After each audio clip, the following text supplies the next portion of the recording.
Hello friends, welcome back to my channel. আজ আমি তোমাদের সাথে শেয়ার করব সাদা দইয়ের রেসিপি।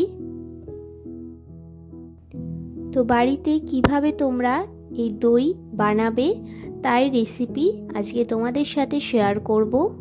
দই বানানোর জন্য সবার প্রথমে আমি এখানে নিয়ে নিয়েছি 2 লিটার দুধ, আর দইটা বসানোর জন্য নিয়েছি একটি মাটির হাঁড়ি, নিয়েছি দইয়ের বীজ।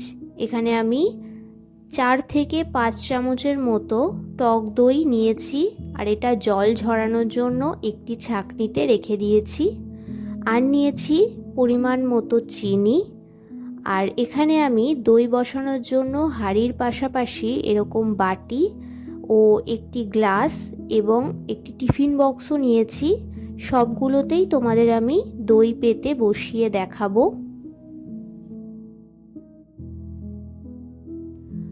তো মাটির হাঁড়িটা আমি সবার প্রথমে একটি পরিষ্কার কাপড় দিয়ে ভালোভাবে পরিষ্কার করে নিয়েছি। মনে রাখতে হবে হাঁড়িটা কোনোভাবে জলে ভেজানো যাবে না, শুধু একটু পরিষ্কার করে নিতে হবে। তো এখানে আমি দইটা বসানোর জন্য দইয়ের বীজটা যেটা লাগবে তার জন্য এখানে আমি টক দইটা ব্যবহার করেছি। আর এই যে সব উপকরণগুলো এক জায়গায় করে নিয়েছি। এবার সবার প্রথমে দুধটা জাল দিয়ে নেব। গ্যাসে একটি কড়াই বসিয়ে দিয়েছি। তো কড়াইতে দিয়ে দেব সবার প্রথমে 2 লিটারের মতো গরুর দুধ। গ্যাসের ফ্লেমটা মিডিয়াম টু হাইতে রেখে দুধটা প্রথমে খুব ভালোভাবে ফুটিয়ে নেব। বেশ কিছুক্ষণ পর পর দুধটা একটু নেড়ে দিতে হবে যাতে দুধের ওপরে সরটা না পড়ে।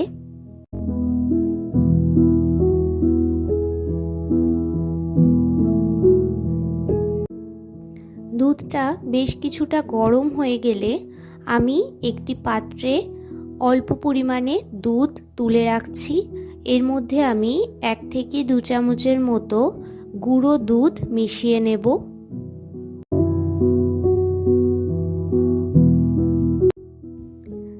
তো হালকা উষ্ণ গরম দুধটা তুলে রেখেছিলাম, এর মধ্যে আমি 1 থেকে 2 চামচের মতো গুঁড়ো দুধ নিয়ে নিচ্ছি।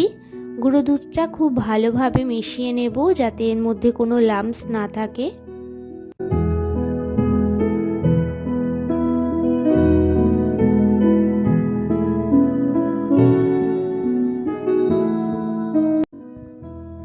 দুধটা নামানোর বেশ কিছুক্ষণ আগে এই গুঁড়ো দুধ মেশানো দুধটা মিশিয়ে দিতে হবে। এদিকে দুধটা ভালোভাবে গরম হয়ে ফুটতে শুরু করেছে। এবার কিছুক্ষণ পর পর ভালোভাবে নাড়িয়ে দিতে হবে। এখানে আমি 2 লিটারের মতো দুধ নিয়েছি। তো 2 লিটার দুধটাকে আমি শুকিয়ে মোটামুটি 1.5 লিটারের মতো করে নেব।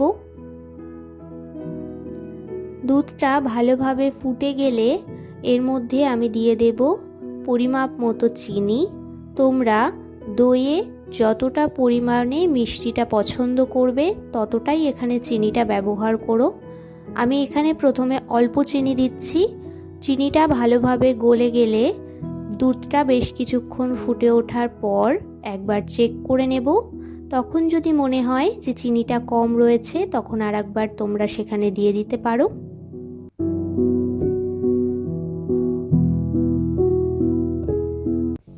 তো চিনিটা দেওয়ার পর ভালোভাবে নাড়াচাড়া করে দুধের সাথে মিশিয়ে দেব। চিনিটা গলে গেলে দুধটা আরেকটু পাতলা হয়ে আসবে। তারপর বেশ কিছুক্ষণ ফুটিয়ে নেব।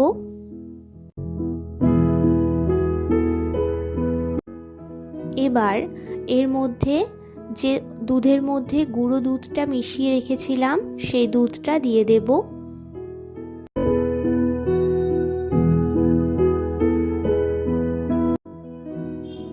সব কিছু ভালোভাবে নাড়াচাড়া করে মিশিয়ে দুধটাকে ভালোভাবে ফুটিয়ে নেব।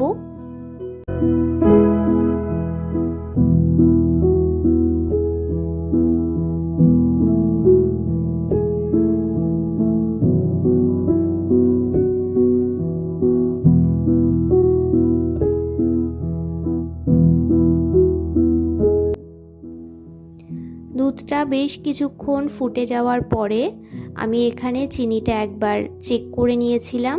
তো আমার এখানে মিষ্টিটা একটু কম মনে হয়েছে, তাই আমি আরও পর্যাপ্ত পরিমাণে কিছুটা চিনি ব্যবহার করলাম। তো চিনিটা দিয়ে আবারও ভালোভাবে দুধের সাথে মিশিয়ে দুধটাকে ফুটিয়ে নেব। তো বেশ কিছুক্ষণ ফুটে আসার পরে দুধটা এখানে কিছুটা পরিমাণে ঘন হয়ে এসছে। এবার দুধটা নামিয়ে নেব।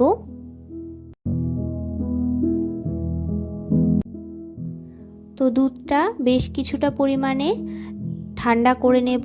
যতটা আঙুল ডোবালে যদি সহ্য করার মতো হয় ততটা পরিমাণে দুধটা ঠান্ডা করে নেব।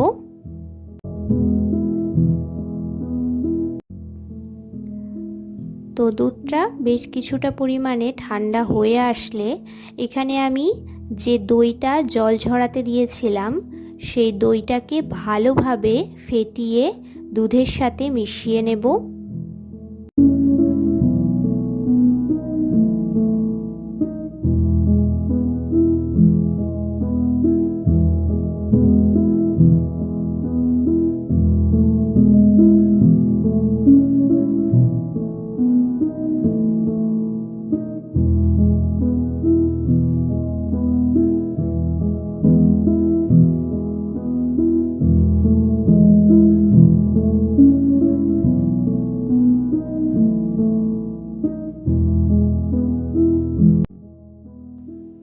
তো দইটাকে আমি দুধের মধ্যে দিয়ে দিলাম।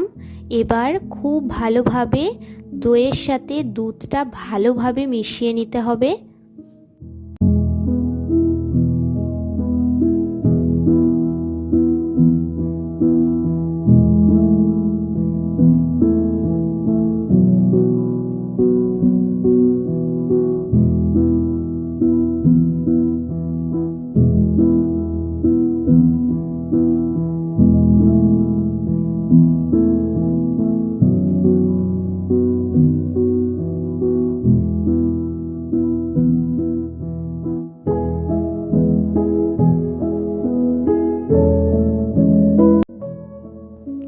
তো দইটা ভালোভাবে মিশিয়ে নিয়েছি।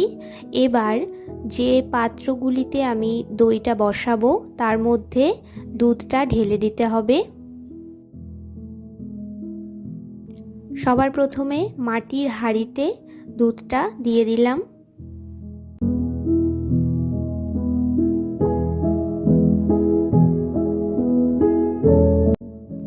এইভাবে এক এক করে বাকি পাত্রগুলোতেও আমি দুধটা ঢেলে নেব।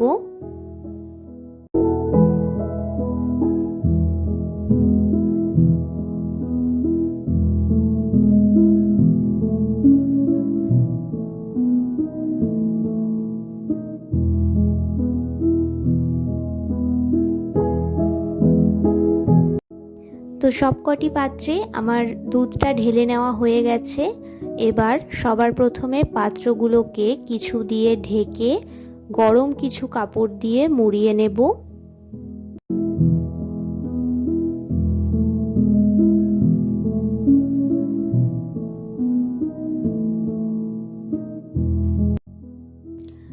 সবকটি পাত্রকে ভালোভাবে কোনো কিছু দিয়ে ঢেকে গরম কোনো কাপড় দিয়ে মুড়িয়ে গরম জায়গায় রাখতে হবে। তোমরা যত ভালো গরম জায়গায় রাখতে পারবে দইটা তত ভালো বসবে। আমি এখানে সব কিছু ভালোভাবে ঢেকে মুড়িয়ে ওভেনের মধ্যে ঢুকিয়ে দিয়েছি। তোমরা যে কোনো গরম জায়গায় রাখতে পারো। তো এবার পরের দিন সকালবেলা প্রায় 8 থেকে 10 ঘন্টা মতো আমি দইটাকে বসিয়ে রেখেছিলাম। এবার এক এক করে এগুলিকে তুলে দেখব দইটা কতটা ভালো জমেছে। তো সবার প্রথমে দেখো যে গ্লাসে আর বাটিতে আমি বসিয়েছিলাম সেই দই দুটো কত ভালো জমেছে। এবার আমি তোমাদের টিফিন বক্সটা আর মাটির হাঁড়িটাও বের করে দেখাবো।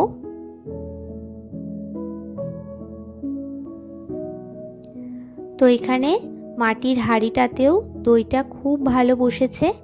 এবার এই সব পাত্রগুলিকে ফ্রিজে মোটামুটি 1 থেকে 2 ঘন্টা মতো রেখে তারপর তোমরা সার্ভ করতে পারো।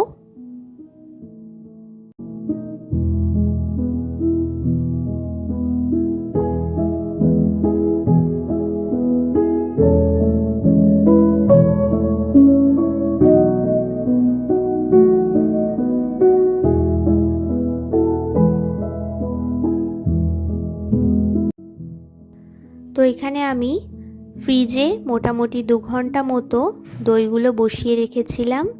এবার ফ্রিজ থেকে বের করে তোমাদের আমি এগুলিকে কেটে দেখিয়ে দিচ্ছি দইটা কত ভালো বসেছে।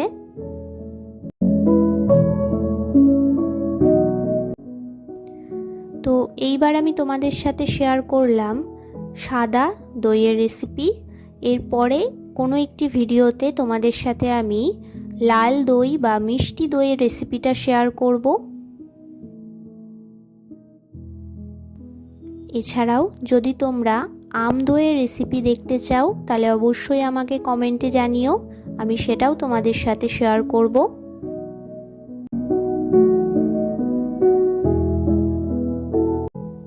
তোমরাও বাড়িতে চটজলদি খুব সহজেই বানিয়ে ফেলতে পারো সাদা দইয়ের রেসিপি।